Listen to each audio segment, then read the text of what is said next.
Okay, need to finish this one. Let's get back to this one. This now leaves you with 5x. A negative 14 plus 32 is a positive 18. When you divide by 5, your x would equal, let's leave this one improper because 18 fifths, kind of like number 1. Let's see what that is. 18 fifths is 3.6. So I'll go ahead and write both answers. But 18 fifths is fine. You can leave them improper. Alright, number 3. We are going to use the distributive property again.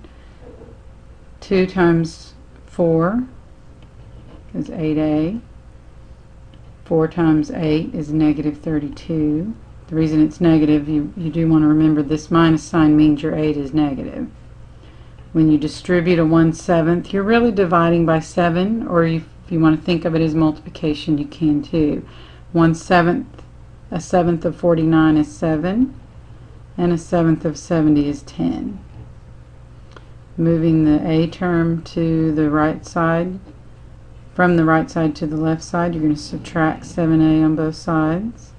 So a minus 32 would equal 10. You would add 32 to both sides. So a would equal 42. You may want to try a couple of these on your own, or pause the notes for a minute just to see if you can do one by yourself. Maybe you could try that with number 4 and then turn it back on to see if you get the right answer. But you might want to practice a couple of these just to see if you remember how to do them. Let's go on to number 4. Over here, when I look at this one, I notice that the parentheses are on the n plus 1, and there's a 7 that needs to be distributed. So bringing down the 5n plus 4 and multiplying through with the 7 leaves you with 7n plus 7 minus 2n.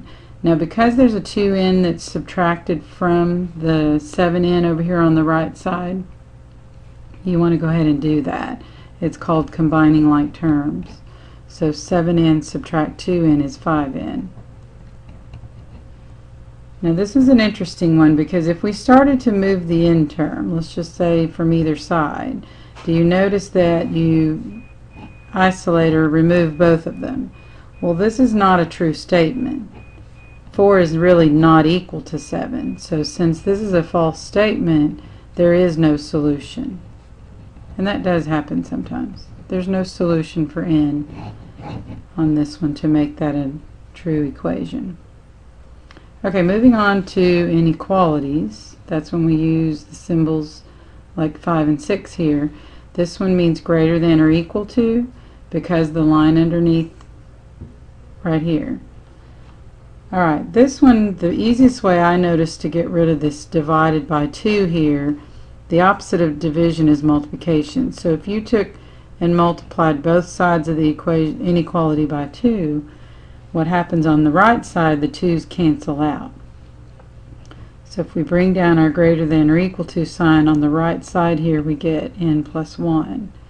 On the left side, you do need to distribute the 2, so you get 2n minus 6. Let's move this n from the right side to the left by subtracting an n on both sides. So n minus 6 would be greater than or equal to 1. Moving the 6, you would add 6 to both sides. So n would then be greater than or equal to 7. Now when you graph these on a number line, look at the number line at the bottom here. If you want to put the 0 in the middle, 7 is positive, so it would be on this side. Now 7, because it can equal 7, you do actually close in your circle. And because it's anything greater, you shade the number line to the right, and I usually shade the arrow too to kind of show that it is greater than any number, greater, any value greater than 7. That's how you graph it. Alright, number 6. On this one, if you notice on the left side of the less than symbol, there is an n term, 8n, and a 10n. And 8n subtract 10n is a negative 2n. So if I bring down the positive 2, that would be less than 20. To solve for n here, you move the 2 by subtracting the 2 on both sides. So you get a negative 2n is less than 20 minus 2 is 18. Now this is one where you're going to have to remember, because you're dividing by a negative number, the inequality reverses. So instead of a less than, you flip it and make it greater than. I think I want to make a note of that. Put a big star and put, it's actually when you multiply or divide by a negative, so put, be sure to reverse the inequality when, and I'm going to put dividing or multiplying by a negative. I'm going to underline that word because it really is only when it's a negative number. Make sure you get that. Be sure to reverse the inequality when dividing or multiplying by a negative. So when you graph this one, go ahead and put 0 in the middle of your number line, and then the negative 9, because it's on the left side, just put negative 9. And you're going to leave it open. Make sure you do not color it in when it doesn't have a line under your inequality symbol. Now again, greater than always means to the right. So I'm going to kind of shade a little darker the number line going to the right. Let me know if you have any questions about that. Okay, the next page looks like we're going to solve a system. And it does say using your method of choice. When I look at this one, since there's a graph, I guess we will solve this one by using a graph. Let's see. We are going to have to graph it. You know what? I think I see a better way to do this one. I think I like substitution. I'll tell you why. When you see a variable like this one that has a 1 as a coefficient, look at that equation. I'm going to rewrite it over here. Since I can solve for x by adding 3y to both sides, so that would leave you with 3y plus 16. Because I have a positive x now that I've solved for, I can take that expression and substitute the x value in the other equation. So I'm going to do that. The equation over here that was 4x, instead of the x, I'm going to write the quantity 3y plus 16 minus y is equal to 9. Do you notice how now you have an equation that only has one variable? This is called substitution. I think I'll write that up here. We may use this graph, I'm not sure. We'll see. So to do this was the first step we actually did. We solved for x. Our second step is to actually substitute that value. So now we're going to multiply through by the 4. Let's see. 4 times 16 is 64. 12y minus the 1y here would leave you with 11y. You're going to move the 64 by subtracting it on both sides. 9 subtract 64 is a negative 55. So this one turned out pretty good because it divides evenly. So a negative 55 divided by 11 is a negative 5. Now remember, when you solve a system, when there's more than one variable, you're actually solving both variables. So the negative 5 is just the y value. Now I'm going to take that y value and substitute it back in the equation for the y value in the other equation. So let's try that. So that's 3 times negative 5 plus 16. That'd be a negative 15 plus 16. So your x would equal positive 1. When you write your solution, you can write it as an ordered pair. So 1, negative 5 would be the solution to this graph. And I think we'll just keep it that way. I think I like the way I did that one. We did it as a system. But you could solve for y for each one and graph it if you chose to do that. Okay, the next one. Looks like this one might be best if we use the quadratic equation, but remember you can use any method you choose, but I think I'll do the quadratic equation. I like to leave the x term positive, so to set this one equal to 0 I'm going to need to bring the 2 to the right side, so it'll have to be a negative when we set it equal to 0. I'm going to use the quadratic equation. The opposite of b would be a positive a. You square your b term, minus 4 times your a term times your c. I'm calling it a term. I need to call it a value. The value of a is 3, so 2 times your a value. Alright, let's see what this is. I'll put it in the calculator. Negative 8 squared minus 4 times 3 times negative 2 is a positive 88. So I think I'm glad I used the quadratic formula, because anytime it's not a perfect square, if I tried graphing it, it would not have come out as a whole number. So on this one I'm going to use the calculator, and remember you're going to add the square root of 88 and then divide it by 6, and your other answer would be 8 minus the square root of 88 divided by 6. Just remember to push enter before you divide by 6. So 8 plus the square root of 88 divided by 6 is about 2.9. This one rounds to about 2.9. And then 8 subtract the square root of 88 and divide that by 6. It's approximately negative 0.23. So it's pretty close. Those would be your two solutions, and that's why quadratic formula is a good thing to know, especially if you're trying the graphing method and it's not coming out as exact x-axis. But if you did want to see this one on the calculator, it would have to hit those two places on the x-axis. See me if you have any questions about that one. Okay, the last one here is another application problem using the quadratic. A small rocket is fired from a height of 10 feet above ground level. Its height at any given time can be modeled by the function. This is called a function notation, h of t. This is just describing the height, and it's equal to this equation, and the t represents, on this one, if you notice, I think they said, you know, it didn't say, but I'm gonna guess it means seconds. So when will the rocket be? That just means it wants to know how many seconds will it be 20 feet from the ground.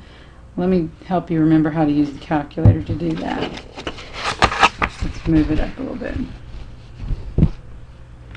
When you go into y equals, you're going to use the equation negative 16, and I'll use x squared plus 300x plus 10.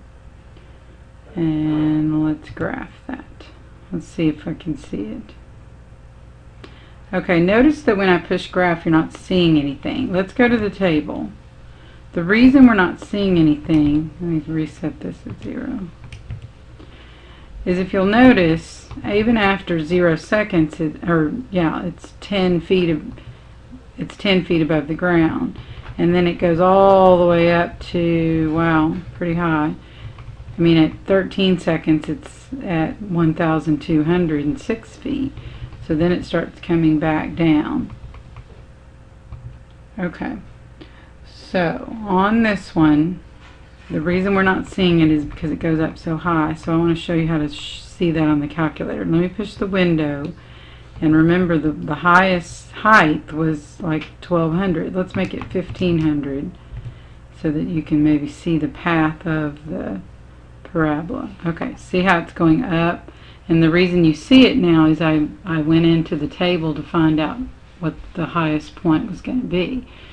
Now I want to know, when will it be 10. We want to know when it's 10. Let me just use the calculator to show you how to do this one. If you push second trace enter and you type in the number 10, 10 seconds. Oh, I'm sorry, we want to know 10 feet. I'm sorry, I did that wrong. Let's type in the 10 on Y2 and you're going to see a horizontal line. It's not very, you're not going to see it very big, but sorry, that's my cat. Gracie. Shh. Okay. 10 seconds off the ground. Let's see.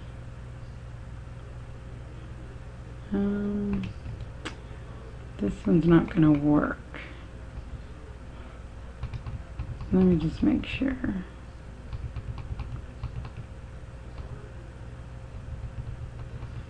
Yeah.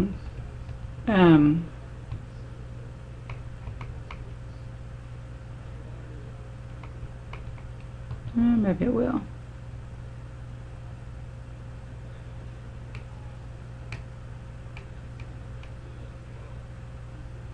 The rocket is 10 feet. Oh, 20 feet. 20 feet off the ground. I'm sorry. I'm going to get it sooner or later. Let's change this to y equals 20.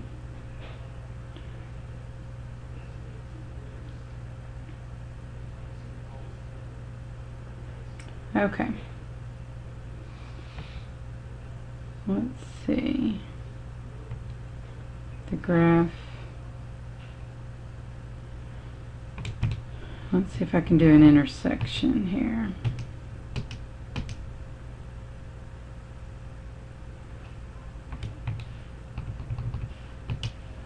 I'm going to need to move my curve. I'm going to get on the other side. I may have to change the window because I don't think this one's big enough. Let's do that real quick. I'm going to change the window to maybe 25 for the maximum. I want you to see what I did. I changed the window so that I could see the entire path of this rocket.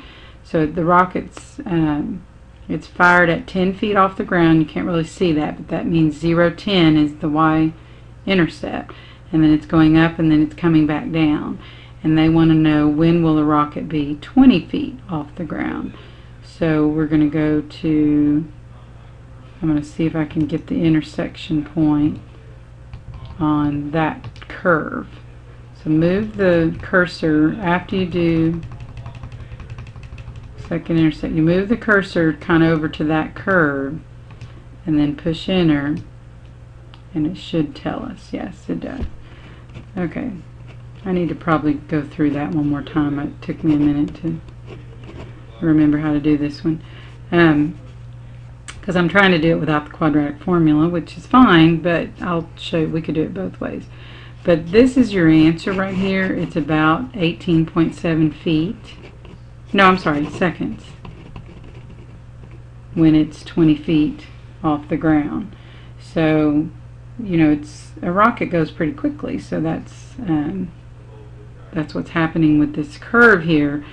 At so many seconds it's at the highest point and then it goes down, and right before it hits the ground it's still 20 feet off the ground even though it was fired at 10 feet. Let me kind of back up a minute and show you what you would have done if you used the quadratic formula.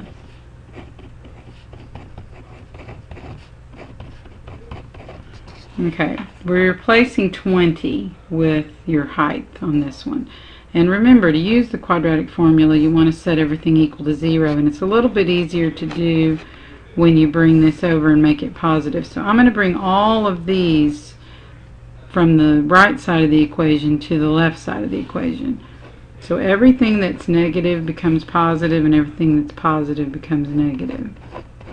Now, because you're bringing the 10 over, and it is a like term with 20, you're subtracting it, so that leaves you with a positive 10. So this is when you've set it in standard form. If we do the quadratic formula now with this, 18.7 is going to be one of your answers. So that's how many seconds.